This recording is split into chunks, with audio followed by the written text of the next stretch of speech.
ಅಂದರೆ ಈ ಯಾರೋ ಒಬ್ಬ ಇದ್ದ ಎಲ್ಲ ಇಲ್ಲಿ ಚುನಾವಣೆ ನಿಲ್ಲುವನು ಹಾಗೆ ಅಂತ ಎಣಿಸಿದ್ರು ನೀವು ಇಲ್ಲೆಲ್ಲ ಜಿಲ್ಲಾ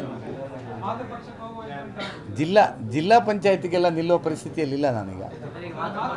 ನಿಂತರೆ ಮುಂದೆ ವಿಧಾನಸಭೆ ನಿಲ್ತೇನೆ. ಕರೆದ್ರೆ ಮಾಡಿರ್ತೇನೆ, ಕರೀಲಿಲ್ಲ ನಾನು ಇಷ್ಟು. ನಾನು ತುಂಬ ಸತಿ ನಿಮ್ಮ ಹತ್ರ 2 ಸತಿ ಹೇಳಿದೆ, 2 ಪತ್ರಿಕಾಗೋಷ್ಠಿಯಲ್ಲಿ 2 3 ಹೇಳಿದೆ.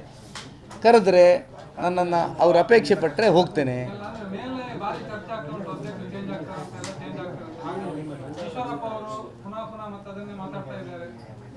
ಸರ್, ನಂದೇನು ಅಂದರೆ ನಾನು ಪಕ್ಷ ಕರೆದ್ರೆ BJP ಕರೆದ್ರೆ ಹೋಗ್ತೇನೆ ಅಂತ ಸ್ಪಷ್ಟ ಹೇಳಿದ್ದೇನೆ. ನನಗೆ ಯಾರೂ ಕರೀಲೂ ಇಲ್ಲ, ಮಾತಾಡಲೂ ಇಲ್ಲ, ನನ್ನ ಹತ್ರ ಬರಲಿಲ್ಲ ಅಂದರೆ ನನ್ನ ಅವಶ್ಯಕತೆ ಇಲ್ಲ ಅಂತ ಅನಿಸಿದೆ ಈಗ ಅವರಿಗೆ.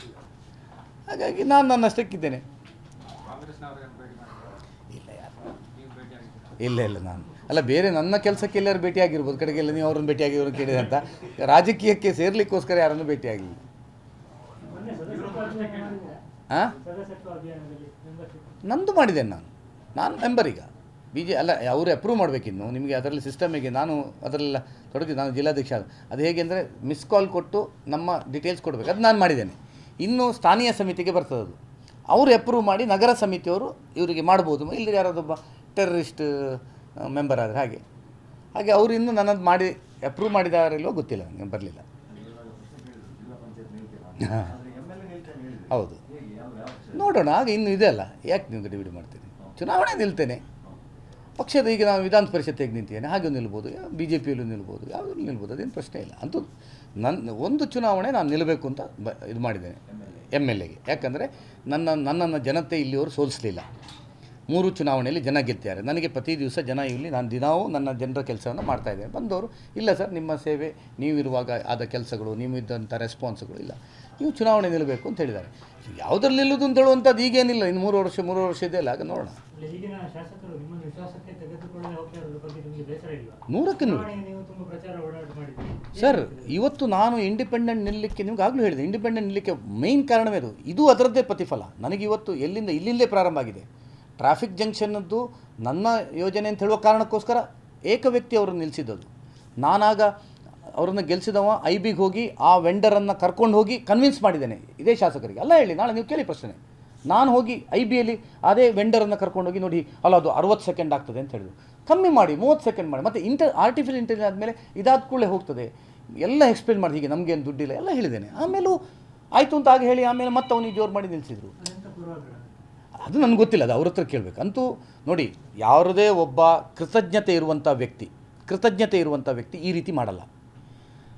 ಬದಿಯ ಕ್ಷೇತ್ರದಲ್ಲಿ ಸುರೇಶ್ ಶೆಟ್ಟರ್ ಇದ್ದಾರೆ, ಅವರು ಲಾಲಾಜಿಯನ್ನು ಯಾವ ರೀತಿ ಗೌರವದಲ್ಲಿ ನಡ್ಸ್ಕೊಂಡು ಹೋಗ್ತಾ ಇದ್ದಾರೆ ಅಂತ ಹೇಳುವಂಥದ್ದು ನೋಡಿ. ಈಗ ಬೇಡ, ಈಗ ನಾನು ಇಂಡಿಪೆಂಡೆಂಟ್ ಆಗಿದೆ, ನನ್ನನ್ನು ಈಗ ಬೇಡ ಅವರು ನನಗೆ ವಿರೋಧ ಮಾಡಿ. ನಾನು ಪಾರ್ಟಿಯಲ್ಲಿ ಇರುವವರೆಗೆ, ಮೊನ್ನೆ ಸ್ಪರ್ಧೆ ಮಾಡುವವರೆಗೂ ಹೇಗೆ ನನ್ನನ್ನು ನಡ್ಕೊಂಡಿದ್ದಾರೆ ನಿಮಗೆಲ್ಲರೂ ಗೊತ್ತಿದೆ. ನನ್ನ ಫೋಟೋ ತೆಗೆಸಿದ್ರು, ನಮಗೆ ಯಾವುದೇ ನಾನು ಕಾರ್ಯಕ್ರಮಗಳಿಗೆ ನಮ್ಮನ್ನು ದೂರ ಇಟ್ಟರು, ಮತ್ತು ವೈಯಕ್ತಿಕವಾಗಿ ನನ್ನ ಬಿಸ್ನೆಸ್ಗಳಿಗೆ ತೊಂದರೆ ಮಾಡುವಂಥದ್ದು ಈ ರೀತಿಯ ಇದಾಗಿದೆ. ಅದು ಯಾರಾದರೂ ಒಬ್ಬ ಸಾಮಾನ್ಯ ಮನುಷ್ಯ, ಈಗ ಅವರ ಬೆಳವಣಿಗೆಯಲ್ಲಿ ನನ್ನ ಪಾತ್ರ ಏನು ಅಂತ ಹೇಳುವಂಥದ್ದು ಉಡುಪಿ ಜನತೆಗೆ ಗೊತ್ತಿದೆ. ಅವರನ್ನು ಅವರು 2004ನೇ ಇಸ್ವಿಯಲ್ಲಿ ನಾನು MLA ನಿಂತಾಗ ಸುಧಾಕರ್ ಶೆಟ್ಟರ ಬೆಂಬಲಿಗರಾಗಿ ಹೋದವರು.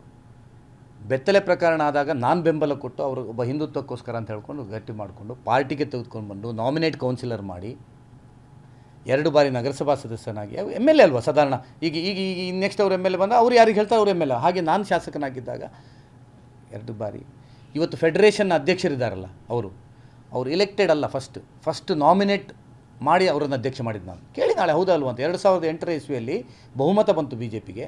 ಆಗ ನನ್ನ ಹತ್ರ ಅವ್ರು ಬಂದರು, ನಾಮಿನೇಟ್ ಆದರೆ ಇದರಲ್ಲಿ ಅಧ್ಯಕ್ಷರಾಗಲಿಕ್ಕೆ ಆಗ್ತದೆ ಅಂತ. ಅದೇ ದಿವಸ ನಾನು ಬೆಂಗಳೂರಿಗೆ ಹೋಗಿ, ಯಡಿಯೂರಪ್ಪ ಅವರು ಮುಖ್ಯಮಂತ್ರಿ ಆಗಿದ್ದು, ಯಾವುದಾದ್ರೂ ನಾಮಿನೇಷನ್ ಆಗಬೇಕು 15 ದಿವಸ ಬೇಕು, ಸಂಜೆ ಒಳಗೆ ನಾಮಿನೇಟ್ ಮಾಡ್ಕೊಂಬಂದು ಮರುದಿವಸ ಅವರನ್ನು ಅಧ್ಯಕ್ಷ ಮಾಡೋದು. ಅಂದರೆ ನೀವು ಯೋಚನೆ ಮಾಡಲ್ಲ, ನೀವೆಲ್ಲ ಪತ್ರಕರ್ತರು. ನನಗೆ ಅವ್ರ ಮೇಲೆ ಪ್ರೀತಿ ವಿಶ್ವಾಸ ಇಲ್ಲದೇ ಇರ್ತಿದ್ರೆ, ಒಂದು ದೊಡ್ಡ ಕಾಲೇಜ್ ಮಹಿಳಾ ಪದವಿ ಪೂರ್ವ ಕಾಲೇಜಲ್ಲಿ ಅವರನ್ನು ಉಪಾಧ್ಯಕ್ಷ ಮಾಡ್ತಿದ್ದ ನಾನು. ಯಾರ ಮಾಡ್ತಿದ್ದ ಅಲ್ಲ, ನಮಗೆ ಹೊಂದಾಣಿಕೆ ಇಲ್ದಿದ್ದವರಾಗ್ತದೆ. ಅಂದರೆ ನಾನು ಅಷ್ಟು ಪ್ರೀತಿಯಲ್ಲಿ ಅವರನ್ನು ಬೆಳೆಸ್ತಾ ಇದ್ದೆ. ನನ್ನ ದೇವಸ್ಥಾನದ 20ನೇ ಇಸ್ವಿಯಲ್ಲಿ ನಾವು ಬ್ರಹ್ಮಕಲಶ ಮಾಡುವಾಗ ಬ್ರಹ್ಮಕಲಶೋತ್ಸವದ ಅಧ್ಯಕ್ಷ ಮಾಡಿದ್ದೇನೆ. ಯಾಕೆ ಮಾಡ್ತಾರೆ? ಒಬ್ಬರನ್ನು ವಿಶ್ವಾಸಿದ್ದವ್ರನ್ನ ಮಾತ್ರ ಮಾಡೋದಲ್ಲ. ಚುನಾವಣೆಯಲ್ಲಿ ನಾನು ಗೊತ್ತಾಗಿಲ್ಲ, ನನ್ನ ಗಾಡಿಯಲ್ಲಿ ಹಿಂದೆ ಕೂತ್ಕೊಳ್ಸಿಟ್ಟು 40 ದಿವಸ ನಾನು ಕೆಲಸ ಮಾಡಿದ್ದೇನೆ. ಆಮೇಲೆ ಏನೇನು ಮಾಡಿದ್ರು ಅಂತ ನಿಮ್ಗೆ ಗೊತ್ತಿದೆ. ಇವತ್ತು ನಾನು BJP ಬಿಟ್ಟು ಪಕ್ಷೇತರ ಆಗಲಿಕ್ಕೆ ನನಗೆ ಮಾನಸಿಕವಾಗಿ ದೊಡ್ಡ ಇದೆ, ನನಗೆ ಆಘಾತ ಅದು ಅದೇ. ಅಂದರೆ ಆ ರೀತಿಯ ನಮ್ಮ ವ್ಯವಸ್ಥೆಗಳನ್ನು ಹಾಳು ಮಾಡಿದ್ದು. ಅದು ಬೇಸರ ಇದೆ ನನಗೆ. ನೀವು ಕೇಳಿದ್ದಕ್ಕೆ ಕೇಳಿ, ನಾನು ಅದಕ್ಕೋಸ್ಕರ ಪತ್ರಿಕಾಗೋಷ್ಠಿ ಅಲ್ಲ, ನೀವು ಕೇಳಿದ್ದಕ್ಕೆ ನಾನು ಹೇಳ್ತಾ ಇರೋದು. ನನಗೆ ಮನಸ್ಸಿಗೆ ಭಾಳ ಬೇಸರ ಇದೆ ಅದು. ಉಡುಪಿಯಲ್ಲಿ ನಾನೊಬ್ಬ 3 ಬಾರಿ ಶಾಸಕನಾಗಿದ್ದವನು, ನನ್ನನ್ನು ಯಾವ ರೀತಿ ಇವತ್ತು ನೋಡ್ಕೊಳ್ತಾ ಇದ್ದಾರೆ. ಬಿ ಜೆ ಪಿಯಲ್ಲಿ ಈಗ ಅವರೊಬ್ಬರೇ ಅಲ್ಲಲ್ಲ, ಬೇರೆ ಪಾರ್ಟಿಯ ನನ್ನೊಟ್ಟಿಗೆ ಕೆಲಸ ಮಾಡಿದಂಥ ಲೀಡರ್ಸ್ ಇದ್ದಾರಲ್ಲ, ಅವರು ಯೋಚನೆ ಮಾಡಬೇಕಿತ್ತಲ್ಲ. ಈ ಬಿ ಜೆ ಪಿಯ ಅಭಿವೃದ್ಧಿ, ಬಿ ಜೆ ಪಿಯ ಬೆಳವಣಿಗೆಯಲ್ಲಿ ರಘುಪತಿ ಭಟ್ರು ಅಲ್ಲ, ನನ್ನ ಬೆಳವಣಿಗೆಯಲ್ಲಿ ಬಿ ಜೆ ಪಿಯ ಪಾತ್ರ ಇದೆ. ನಾನು ಅದಕ್ಕೋಸ್ಕರ ಇವತ್ತು ಬಿ ಜೆ ಪಿಯ ತತ್ವದಲ್ಲಿದ್ದೇನೆ. ಬಿ ಜೆ ಪಿ ಪಕ್ಷದಲ್ಲಿದ್ದರೂ ಬಿ ಜೆ ಪಿಯ ತತ್ವದಲ್ಲಿದ್ದೇನೆ. ನನ್ನ ಬೆಳವಣಿಗೆಯಲ್ಲಿ ಬಿ ಜೆ ಪಿಯ ಪಾತ್ರ ಇದೆ. ಹಾಗೆ ಬಿ ಜೆ ಪಿಯ ಬೆಳವಣಿಗೆಯಲ್ಲೂ ನಂದು ಒಂದಷ್ಟು ಅಳಿಲ ಸೇವೆ ಇದೆಯಲ್ಲ ಆ ಕಾಲದಲ್ಲಿ, 99ಇಂದ 23ವರೆಗೆ. ಅದನ್ನು ಯಾವ ರೀತಿ ಇವತ್ತು ಬಿ ಜೆ ಪಿ, ಅದು ರಾಜ್ಯದ ಬಿ ಜೆ ಪಿ ಆಗಿರ್ಬೋದು, ಕೇಂದ್ರದ ಬಿ ಜೆ ಪಿ ಆಗಿರ್ಬೋದು, ಉಡುಪಿಯ ಬಿ ಜೆ ಪಿ ಆಗಿರ್ಬೋದು, ಇವರೆಲ್ಲರೂ ನಮ್ಮ ಜೊತೆ ಕೆಲಸ ಮಾಡಿದಂಥವ್ರಲ್ವ. ಯಾರಾದರೂ ಇವತ್ತು ಯೋಚನೆ ಮಾಡಿದ್ದಾರಾ? ಹಾಂ, ಎಲ್ಲರೂ ಅಲ್ಲಲ್ಲ, ಉಳಿದವರು ಅಂದರೆ ಈಗ ಗುರುಮೇಶ್ ಸುರೇಶ್ ಶೆಟ್ಟರು ಅಲ್ಲ, ಒಂದು ನಾನು ಎಕ್ಸಾಂಪಲ್. ಆಚೆಯಲ್ಲಿ ಕೊಡಗಿಯವರು ಶ್ರೀನಿವಾಸ್ ಶೆಟ್ಟರನ್ನು ಯಾವ ರೀತಿ ಗೌರವದಿಂದ ನೋಡ್ಕೊಳ್ತಾ ಇದ್ದಾರೆ. ಗುರುಮೇಶ್ ಸುರೇಶ್ ಶೆಟ್ಟರು ಪ್ರತಿಯೊಂದು ಶಿಲಾನ್ಯಾಸ ಉದ್ಘಾಟನೆ ಆಗ್ಬೇಕಾದ್ರೆ ಲಾಲಾಜಿಯನ್ನು ಕರೆದು ಮಾಡ್ತಾರೆ. ಅಷ್ಟು ಬೇಡ ನಮಗೆ, ಸಿಂಪಲ್ ನೀವು ಯಾರ ಹತ್ರ ಕೇಳ್ಕೊಂಡ್ರೆ ನಮ್ಮ ಬಗ್ಗೆ ಯಾವ ರೀತಿ ಅವಹೇಳನ ಶಬ್ದದಲ್ಲಿ ಮಾತಾಡ್ತಾರೆ ಅಂತ ಹೇಳುವಂಥದ್ದು ಕೇಳ್ಕೊಳ್ಳಿ ನೀವು.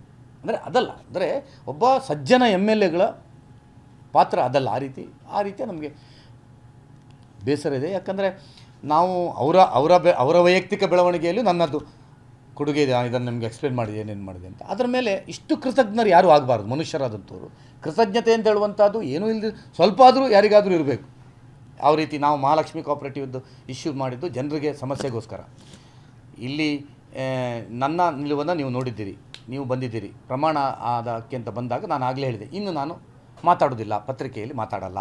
ಏನಿದ್ರು ಯಾರೆಲ್ಲ ಅವರು ಬರವಾಗಿ ಬಂದಾರ ಅವರವರಿಗೆ ನ್ಯಾಯ ಕೊಡಲಿ. ಅದರ ಮೇಲೆ ನಾನು ಒಂದು ಪತ್ರಿಕಾಗೋಷ್ಠಿಯಲ್ಲಿ ಮಾತಾಡಲಿಲ್ಲ. ಆನಂತರ ಪ್ರಮಾಣ ಮಾಡೋದಿಲ್ಲ, ಇದು ಮಾಡೋದಿಲ್ಲ ಅಂತ ಬಂದಂಥವ್ರು ಪತ್ರಿಕಾಗೋಷ್ಠಿಯಲ್ಲಿ ಯಾವ ರೀತಿ ಮಾಡಿದರು ನಿಮ್ಮ ಎದುರೇ. ನಾನು ಪತ್ರಿಕಾಗೋಷ್ಠಿಯಲ್ಲಿ ಲೈವ್ ನೋಡಿದ್ದೇನಲ್ಲ, ಏನೇನು ಯಾವ ರೀತಿಯ ಬಾಡಿ ಲ್ಯಾಂಗ್ವೇಜ್ ಇತ್ತು, ಯಾವ ರೀತಿಯ ಯಾವ ನಮ್ಮ ವೈಯಕ್ತಿಕ ವಿಷಯಗಳು, ನಮ್ಮ ವೈಯಕ್ತಿಕ ಸೊಸೈಟಿಗಳನ್ನು ಅಸೆಂಬ್ಲಿಯಲ್ಲಿ ರೇಸ್ ಮಾಡಿದರು. ಮೊನ್ನೆ ಪರಿವಾರ ಕ್ರೆಡಿಟ್ ಕೋಆಪರೇಟಿವ್ ಸರಿ ಇದ್ದಂಥ ಒಂದು ಸೊಸೈಟಿ. ಈ ರೀತಿ ಅಂದರೆ ಒಂಥರ ಈ ಉಡುಪಿಯ ರಾಜಕಾರಣದಲ್ಲಿ ಇಂಥ ರಾಜಕಾರಣ ಇಷ್ಟವರೆಗೆ ಇರಲಿಲ್ಲ. ಈಗ ನಾನು ತುಂಬ ಸಭಾಪತಿಯವರನ್ನು ಫೇಸ್ ಮಾಡ್ಕೊಂಡು ಬಂದಿದ್ದೇನೆ, ಪ್ರಮೋದ್ ಮಧ್ವರಾಜನ್ ಫೇಸ್ ಮಾಡ್ಕೊಂಡು ಬಂದಿದ್ದೇನೆ, ಹಿಂದೆ ಎಲ್ಲ ಬೇರೆ ಬೇರೆ ರಾಜಕಾರಣಿಗಳು ಇಲ್ಲಿ ನಡ್ಕೊಂಡು. ಆದರೆ ಇದು ಈ ರೀತಿಯ ಒಂದು ವೆಂಜನ್ಸ್ ಪೊಲಿಟಿಕ್ಸ್ ಉಡುಪಿಗೆ ಇದು ಒಳ್ಳೆಯದಲ್ಲ, ಶೋಭೆ ಅಲ್ಲ ಯಾರಿಗೇ ಆಗಲಿ. ಹಳೆ ಬಿ ಜೆ ಪಿ ಬರ್ತದೆ, ಸರ್ಕಾರ ಬರ್ತದೆ, ಜನಪ್ರತಿನಿಧಿಗಳಾಗ್ತಾರೆ, ಹೋಗ್ತಾರೆ, ಅದು ಬೇರೆ ವಿಷಯ. ಬಟ್ ಒಬ್ಬರು ಪಕ್ಷದಲ್ಲಿ ಕೆಲಸ ಮಾಡಿದಂಥವ್ರನ್ನ, ಒಬ್ಬ 3 ಬಾರಿ ಶಾಸಕರಾದವರನ್ನು ನಡೆಸ್ಕೊಳ್ಳುವಂಥ ರೀತಿಗಳು ಇದು ಒಳ್ಳೆಯದಲ್ಲ, ಉಡುಪಿಯ ಮಟ್ಟಿಗೆ ಅಂತೂ ಒಳ್ಳೆಯದಲ್ಲ.